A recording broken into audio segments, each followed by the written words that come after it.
Hello everyone. My name is Mrs. Hepton, and I'm really pleased to be talking to you on behalf of the English department at Whitley Bay High School about why studying English literature at A level would be such a good choice. The obvious answer to that is that you love reading, you've loved your English lessons so far, you've loved talking about text, and are keen to take that passion and that knowledge on further. Another reason might be because you realise just how much studying literature really benefits us as people. It allows us to access emotions and events that just in a normal lifetime would be impossible for us to experience. Literature is a window onto many different worlds, many different experiences, many different aspects of knowledge that, we wouldn't just get on a day-to-day basis. And, literature safely teaches us, allows us to assess our lives in relations to others, allows us to open our hearts and our minds and really sort of turn us into good citizens of the world. What are the consequences of our actions on others? What should a society and what should people be like? How should we treat one another? And so for those two reasons alone, literature is a really fabulous subject to study. A third reason why you might pick studying literature at A level is that it's deemed a facilitating subject by universities. It really allows you to go on to study a range of degree options. You'll develop not just subject knowledge, but you'll have many transferable skills, reading in depth, critical, contextual thinking. You'll become a really astute reader, a really independent thinker, and someone who is asking questions all of the time, skills that are vital in the world of work, in later life, in later study. So for those three reasons, literature is a really fabulous choice. Now, something else that might help you decide about studying literature at A level is, what is it that I'm going to be studying and how is it different from GCSE? So we'll talk a little bit more about that now to give you a bit of an insight into what studying at A level will actually be like. So the study of literature is all about interpretations, and it can be really easy for people to think that actually, you have your text, your book or your poem or your play like you did at GCSE, and you interpret it by reading it, studying it, making some kind of sense with it. And that's what you've been doing at GCSE. And there is some truth in that at A level, although we do take it on even further. And the next few slides will talk you through how we really develop you as a critical reader and astute reader at A level. So one of the things that you'll have already been doing at GCSE to become a more critical and more astute reader is to know something about the context of the time in which texts were written. What is it about the author and the culture, their social, historical, political climate that they were living in that actually helps you to further understand the text and the issues that it's raising? And, in a way, GCSE has started to already look at that. You will have done the background work on Shakespeare and what maybe motivated him to write. If you've done Inspector Calls or Jekyll and Hyde, you would have looked at the context that Stevenson and Priestley were writing in and how that has shaped the messages and the meanings that their text is offering. So you've already started off on that skill, but at A level, we add even more layers to this. So at A level, you as the reader become increasingly more important. Your voice really matters, your independent ideas and your interpretations. So it's not just the text and the author, but it's what are you actually bringing to a text? What is it that you as a reader and the understanding that you bring to a text, how does that help you to interpret the text in a more personal way, a more critical way? And then we also start to put you in the position of different types of readers of texts. And we start to see what happens if we study literature as a specific type of reader with a certain set of kind of questions and ideas that you're wanting to probe and explore through a text. So at A level, you as a reader become increasingly more important. Your voice, the questions, the debates that you have will all be shaped by a set of questions that through the lessons you'll be introduced to, and you'll start to apply these questions or these lenses to set pieces of literature. And the next few slides will talk you through the kind of lenses that you will be applying, the kind of questions that you might be asking, and also introduce you to the text that you'll be studying. So the first set of questions that at A level we teach you to apply to text all involves the perspective of genre. What happens if you as a reader read the text from the point of view of the genre? And at A level, the first genre that we study is tragedy, which builds upon some of the GCSE texts and some of the ideas that you will have been talking about at GCSE. We'll be asking questions about what is typical of the genre. So what does it been like? What has it looked like over history? How has it changed? How has it developed? How has it been subverted over time? And what messages or what questions, what big ideas about the world are being explored because of these elements of the genre that have been used? Three texts that you study are Othello, some poetry, four poems by John Keats, and a play, a modern play by Arthur Miller called Death of a Salesman. Othello is a fabulous text. It's my very favourite Shakespeare play. I studied it at A level myself and I have loved it since then. It's a really deeply personal, very intimate play, dealing with human relationships and what happens and how people can be misled and controlled and led to believe things that absolutely aren't true, and looks at the disastrous consequences of that.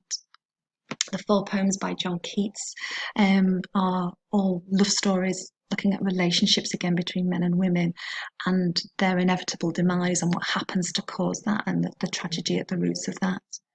And finally, Miller's of Death of a Salesman is a much more modern take on tragedy. It charts the last 24 hours in the protagonist's life and looks at all of the factors that have led to him ultimately taking his own life. So none of these texts are particularly full of joy, but they raise some really key questions about the nature of love and life and happiness, and how we should be treating people to avoid situations like this. The second set of questions that we teach you to apply to text deal with the genre of political and social protest writing. This is a fabulous genre to study, and it's one that our students really engage with. It deals with, as the title suggests, issues to do with politics. How is power used? How are we managed? How are we governed? How do individuals live their lives? And how can we learn to do it better? The texts, there is slightly more varied choice here depending upon the classes that you're in. The key text we all study is The Kite Runner, a really fabulous modern text set in Afghanistan and America, and it looks at Taliban-controlled Afghanistan and looks at issues of governance and how the individual can make an impact or not.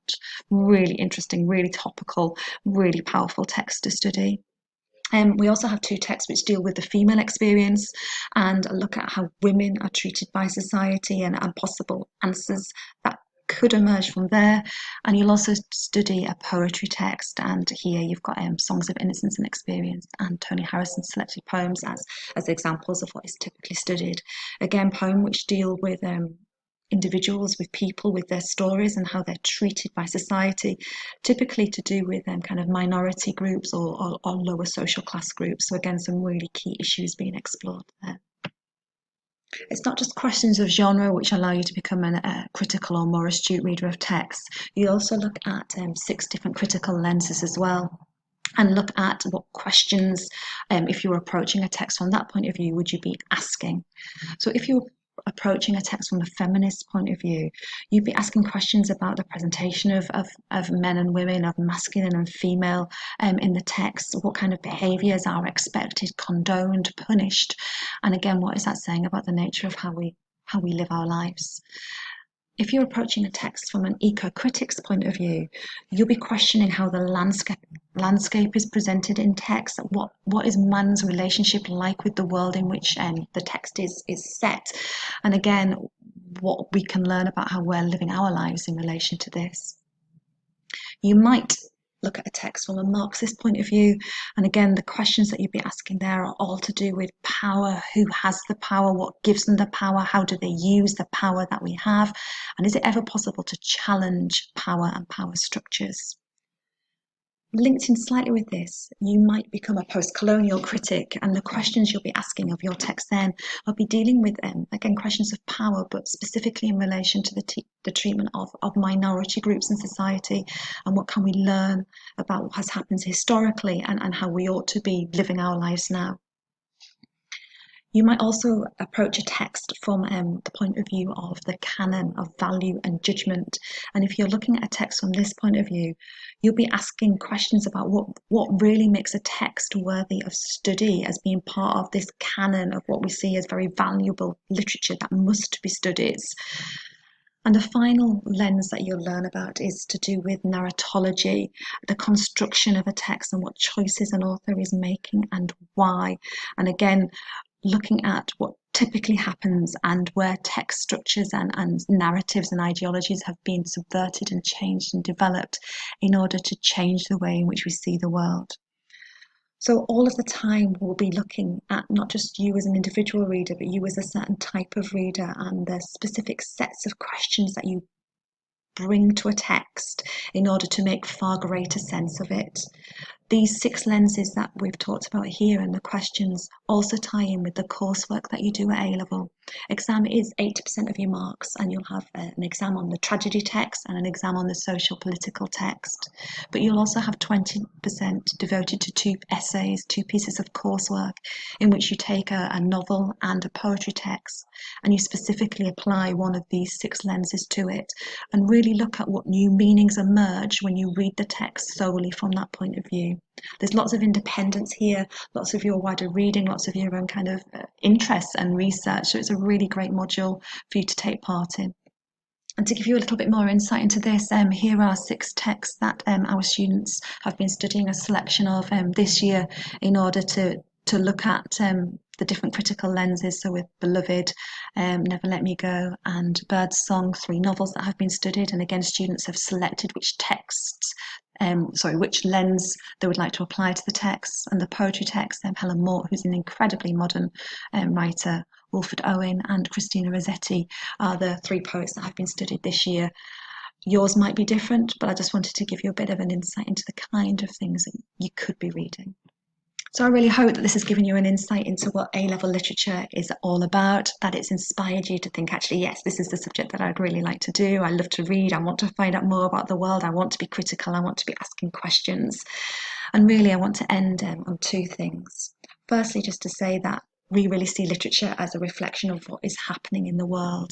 And it's really important that you as young people are as informed as possible. The media and fake news abounds and can misguide and misdirect. Literature is much more open, much more honest, and much more real insight, even though that sounds very strange because it's fiction, into the world and what is happening. Finally, the tasks that we're asking you to do are designed to really give you an insight into studying at literature and also to get you to be prepared for those first few weeks. They will help us learn about you and your reading interests and your passions, your habits, but also get your brain thinking in a critical way and to remind you of the skills that you've already developed through your study at GCSE and to brush up on them and to get you to put them into place so that when we join you back again in September, we start the course on a really strong and firm footing. We look forward to meeting you then.